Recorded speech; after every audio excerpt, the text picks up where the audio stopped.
সুনামগঞ্জে এক গৃহবধূকে সংঘবদ্ধ ধর্ষণের অভিযোগে ২ ব্যক্তিকে গ্রেফতার করেছে পুলিশ। গত শুক্রবার ১০ এপ্রিল গভীর রাতে এই ধর্ষণের ঘটনা ঘটে।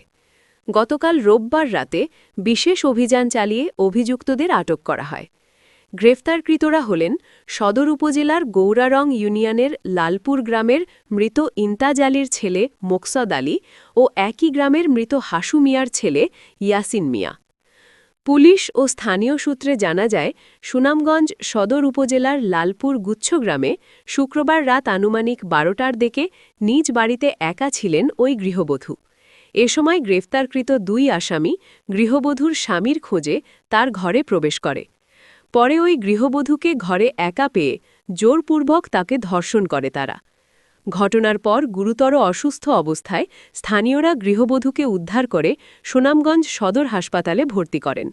বর্তমানে তিনি সেখানে চিকিৎসাধীন রয়েছেন। চিকিৎসকরা জানিয়েছেন, তার শারীরিক অবস্থা নাজুক হওয়ায় নিবিড় পর্যবেক্ষণে রাখা হয়েছে। এদিকে ঘটনার পরপরই পুলিশ অভিযান শুরু করে। রোববার রাতে এসআই ফরিদের নেতৃত্বে এক বিশেষ অভিযানে অভিযুক্ত ২ জনকে গ্রেফতার করা হয়। সুনামগঞ্জ সদর মডেল থানার ওসি তদন্ত মোহাম্মদ আরিফুল্লাহ জানান, ভুক্তভোগী নারীর স্বামীর অভিযোগের প্রেক্ষিতে অভিযান চালিয়ে ২ জন আসামিকে গ্রেফতার করা হয়েছে।